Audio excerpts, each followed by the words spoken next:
پکڑا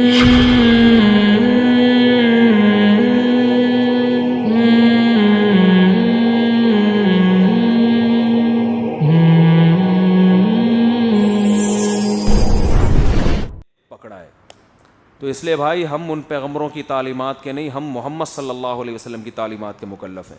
اتنے دلائل قائم ہونے کے بعد اگر آپ پیغمبر کے حکم کو فالو نہیں کریں گے، پیغمبر نے کہا نماز پڑھو، آپ کو پڑھنی پڑے گی. پیغمبر نے عورت کو کہا پردہ کرو، عورت کو پردہ کرنا پڑے گا. پیغمبر نے کہا کہ عورت کا مال ناحق طریقے سے مت کھاؤ، کھایا تو حساب دینا پڑے گا. یہ پاکستان کے قوانین نہیں ہیں، یہ امریکہ کے قوانین نہیں ہیں، یہ کس کے قوانین ہیں؟ اللہ کے. اس اللہ نے کہہ دیا لا تقربوا الزنا، اس پیغمبر نے جو ہمیں کتاب دی زنا کے قریب مت جاؤ. تو بھائی اب زنا بہت خطرناک چیز ہے، یہ سمجھ لو، دنیا میں نہیں آخرت کے لحاظ سے بہت ڈینجرس ہے. اس نے کہہ دیا کہ شراب مت پیو، تو اب اللہ نے جس پیغمبر کی زبان سے یہ کہلوایا نا مت پیو، تو وہ ایسا ہی نہیں ہے کہ ہم ان کے بارے میں کنفیوز ہیں، پتہ نہیں پیغمبر ہیں بھی یا نہیں ہے. دلائل سے ثابت کر دیا، انبار لگا دیا دلائل کے. اب اگر کوئی شراب پیے گا تو میرے بھائی اپنا وہ بیڑا غرق کر رہا ہے. وہ ملکی قانون کو نہیں توڑ رہا، وہ خدائی قانون کو توڑ رہا ہے. اس اللہ نے کہہ دیا باپ کے سامنے اف نہیں کرنا ہے، ماں کے سامنے بد زبانی نہیں کرنی ہے. اب اگر آپ ماں باپ کے سامنے بد کلامی کرو گے تو اپنے کلچر کے اگینسٹ نہیں چل رہے آپ. کلچر سزا نہیں دے گا آپ کو، کون سزا دے گا؟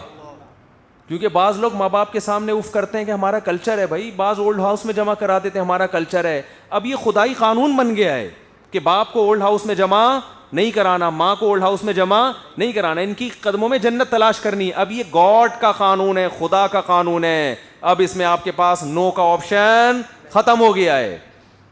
سمجھ میں آ رہی ہے؟ اس لیے میرے بھائی داڑھی رکھنے کا بھی حکم دیا ہے پیغمبر نے، اس کو بھی ہلکا مت لو. کلچر تو کہہ رہے نہیں رکھو، لیکن خدا نے جس میسنجر کو بھیجا صلی اللہ علیہ وسلم، انہوں نے کیا کہا ہے؟ رکھو. تو ایک طرف ہو جاؤ، یا ادھر ہو جاؤ یا ادھر ہو جاؤ. اس نے خدا نے جس پیغمبر کو بھیجا انہوں نے بتایا کہ سود کیا ہے. بول لینا سب زبان سے بول، حرام ہے سود. انہوں نے بتایا کہ 5 وقت تمہیں نماز ادا کرنی پڑے گی. ابھی ہمارا کلچر نہیں ہے جمعے کو نہا دھو کے ہم مسجد میں آ جاتے ہیں نماز پڑھنے کے لیے، عید کو نہا دھو کے آ جاتے ہیں. یہ خدائی قانون ہے. اب اس کے اگینسٹ چلنے میں بھائی یہ کس کے ساتھ بغاوت ہو رہی ہے؟ اللہ کے ساتھ بغاوت. تو اپنی جان پہ بھی رحم کرنا چاہیے، اپنی قوم پہ بھی رحم کرنا چاہیے، اپنے بچوں پہ بھی رحم کرنا چاہیے. ان کو بھی مذہب سکھاؤ، دین سکھاؤ ان کو. ورنہ ان حضرت نوح علیہ السلام نے کہا تھا نا اللہ اس قوم کو تباہ کر دے، جن بچوں کو یہ جنیں گے وہ بھی تیرے نافرمان ہوں گے، وہ بھی تیرا انکار کریں گے ماں باپ کی باتوں میں آ کے. تو اس لیے انہی کو ختم کر دے تاکہ ان کی نسلیں ختم ہو جائیں. تو ہم مسلمان ہیں، ہم ایسے بچے نہ جنیں جو خدا کے باغی. ان کو مذہب سکھائیں، بچیوں کو پراپر ڈریس پہنایا کریں، پورے کپڑے. ان کو سکھائیں بیٹا ہم مسلمان ہیں، ہم نے یہ نہیں دیکھنا کہ بڑے بڑے اسکولوں میں کیا ڈریسنگ ہو رہی ہے اور فنکار اداکاریں کیا پہن رہی ہیں. ہم مسلمان ہیں، مسلمان بچی کا ڈریس پورا ہوتا ہے، اس کو سکھائیں بچپن سے. سمجھ میں آ رہی ہے کہ بات کہ نہیں آ رہی؟ اور مائیں اپنے بیٹیوں کو سکھائیں کہ بیٹی اسلام میں شوہر کی اطاعت کا حکم ہے، میرے داماد کی بات مان کے چلا کرو.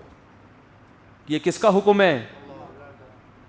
کلچر تو یہ کہتا ہے، دل تو یہ چاہتا ہے کہ میاں کو گچی پکڑ کے رکھو، اس کی غلام بنا کے رکھو، اس کی پینٹوں سے پیسے نکالتی رہو، جائیدادیں اپنے نام کروا لو.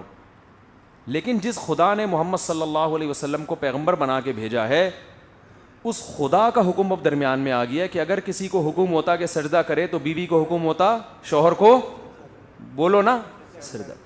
اس طرح میاں کو یہ بتا دو، بیٹوں کو یہ بتا دو کہ تمہارے ذمے جو بہو ہے اس کا سارا نان نفقہ کس کے ذمے ہے؟ بولتے کیوں نہیں؟ تمہارے. دوسری بات یہ کہ اگر یہ دیوروں سے تنگ ہے، جٹھانیوں سے تنگ ہے، تو یہ ہمارے کلچر کا نہیں ہے، خدا کا قانون ہے کہ اس کو سیپریٹ گھر لے کے، بولتے کیوں نہیں دیا جائے. تو بیٹا تو خود ہی الگ جا کے رہ لے، یہاں یہ تیری بیوی سیٹ نہیں. اس کو 10 دیوروں کے کپڑے استری کرنے پڑتے ہیں. ایسے گھرانے بھی ہیں، 50 روٹیاں پکانی پڑتی، ہر وقت جٹھانیوں کے تانے. تو ہر انسان کی ایک پرسنل لائف بھی ہوتی ہے نا، وہ لائف کا بیڑا غرق ہوا ہے. بیٹا کلچر تو یہی ہے کہ ہم سب مل جل کے اکٹھے رہیں گے، بھلے اگلا خودکشی کر کے ڈپریشن سے ہلاک ہو جائے. لیکن خدا کا قانون ہے، میری بھی بیٹی ہے، میں چاہتا ہوں کہ وہ سسرال میں ظلم نہ ہو، تو کسی اور کی پہ بھی ظلم. تو بھائی خدا کو بیچ میں لانا پڑے گا. لیکن ہمارے ہاں خدا بیچ میں اتنا آ رہا ہے جتنا میرے فیور میں تو آ رہا ہے. جہاں خدا میرے اگینسٹ جا رہا ہے وہاں ڈکشنری سے خدا کیا ہے؟ غائب. آخری بات کر کے بس بیان ختم کرتا ہوں. ابا کو چاہیے کہ بچوں کو یوں کہے کہ بیٹا ہمارا صرف کلچر نہیں ہے کہ بیٹا باپ کی خدمت کرے, یہ خدا کا حکم ہے. اسی طرح ابا کو چاہیے کہ وہ یہ کہے کہ اگرچہ ہمارا کلچر نہیں ہے کہ بیٹا جب کمانا شروع کر دے تو فوراً شادی کر دیں تاکہ اس کی ارننگ اس کی بیوی کی جیب میں جانا شروع ہو جائے. کلچر اس کی اجازت نہیں دیتا, مگر مذہب کا یہ بولتے کیوں نہیں بھائی حکم. ابا بچے کی شادی اس لیے نہیں کر رہے ہوتے کہ تنخواہ کیا ہو جائے گی؟ ڈیوائڈ. ماں اس لیے نہیں کر رہی ہوتی بیٹے کی شادی کہ ابھی تو کما کے لانے کا ٹائم آیا, اپنے کماؤ پوت کو کسی اور کی باہوں کے حوالے کر دوں. تو کلچر تو یہی ہے, لیکن خدا اس کی اجازت. اب سوال پیدا ہوتا ہے پھر ماں کرے کیا؟ بیٹے نے کمانا شروع کیا, میں نے پال پوس کے بڑا کیا, میں نے جوان کیا, اب جب کھانے کا ٹائم آیا تو یہ پھر تو بیوی آ جائے گی, اس پہ خرچ کرے گا. تو اللہ میاں کہتے ہیں ماں کو چاہیے اللہ پہ اعتماد اور توکل کرے. بچوں کو اس لیے نہیں پالا جاتا کہ ہمیں کما کے کھلائیں گے. ٹھیک ہے کھلائیں گے کما کے, لیکن ہم پالتے اس لیے کہ اللہ کی مخلوق ہے, سمجھتے ہو, اس پر احسان کرتے ہیں. نہیں آ رہی سمجھ میں؟ بیٹے کو پالیں اس نیت سے کہ اللہ کی مخلوق ہے, میرا بیٹا ہے, وہ محبت ہے, اللہ کرے یہ بن جائے. باقی وہ الگ بات ہے, وہ آپ کا سہارا بنے گا انشاءاللہ. تو اللہ پہ توکل کرنا پڑے گا یہاں. سمجھتے ہو کہ نہیں سمجھتے؟ جب تک اللہ پہ اعتماد اور توکل نہیں ہوگا نا تو یہ لالچ آپ کو کہیں کسی کام کا. میں نے غریبوں کو دیکھا ہے اپنے بچوں کی بروقت شادیاں کرا دیتے ہیں, ان کو خوف نہیں ہوتا. کروڑوں پتی لوگوں کو دیکھا ہے کہ بیٹوں کی شادی نہیں کرنے دیتے. ابے تمہارے پاس تو کھانے کے لیے اتنا ہے کہ تم تو 7 نسلیں کھاتی رہیں, ان کی طبیعت میں کیا ہوتا ہے؟ کنجوسی. تو تھوڑا دل کیا کر لو. یہاں توکل فرض ہے اللہ تعالیٰ پر, ٹھیک ہے نا. جس اللہ نے کھلایا ہے تو کوئی بات نہیں, بہو آ جائے گی 2 روٹی وہ بھی کھا لے گی, اس کا بھی انتظام اللہ کر دے گا. تو اللہ کو درمیان میں لائیں گے میرے بھائی تو بڑی ہنسی خوشی زندگی گزرے گی, چہروں پہ رونق آئے گی. بچوں کو بھی ایسے ابا سے محبت ہو جائے گی کہ میرا ابا لالچی نہیں ہے, ماشاءاللہ میرے ابا میری فکر کر رہے ہیں, تو ابا سارے پیسے آپ لے لو.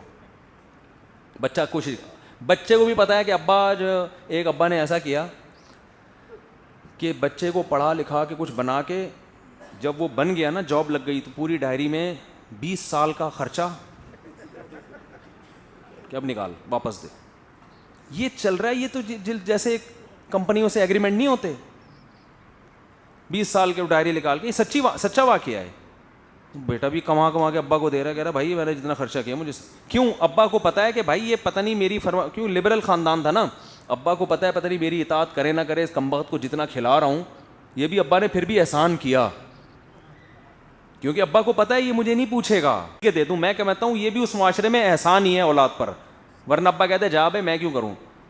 تو بھائی یہ باپ بیٹوں کے رشتوں میں ایسی دراڑیں پڑ گئی ہیں. ایسے لوگ آ رہے ہیں بچوں کو بول رہے ہیں تم نے ہماری خدمت کرنی ہے تو ٹھیک ہے کرو, ورنہ ہم اپنے لیے ابھی سے جمع کر کے رکھ رہے ہیں تاکہ ہمیں بڑھاپے میں. بھائی مذہب سکھاؤ بچوں کو, پھر خرچ بھی کرو ان کے اوپر بغیر کسی لالچ کے. اللہ کا خوف دل میں ڈال دیا تو تم جیسے اللہ کے خوف سے ان پہ خرچ کر رہے ہو بغیر کسی لالچ کے, انشاءاللہ جتنا تم نے خرچ کیا اس سے 20 گنا زیادہ تم پہ خرچ کریں گے. کس کی محبت میں؟ اللہ کی محبت میں. تمہیں کہنے کی ضرورت نہیں پڑے گی. تربیت کو فوکس کرو. یہ ڈائریاں لکھ کے نا کہ بہو آئے گی کم وقت 2 روٹی کھا جائے گی, پہلے ہی میں اتنی ٹینشن میں ہوں, یہ چھوڑ دو. ریلیشن تعلق جب مضبوط ہوتا ہے, اللہ سے تعلق, آپس میں رشتہ داروں کا تعلق, تو سارے کام بن جاتے ہیں. اللہ تعالی ہمیں ہر کام میں اللہ سے پوچھنے کی توفیق عطا فرما دے کہ کیا کرنا ہے اور کیا نہیں.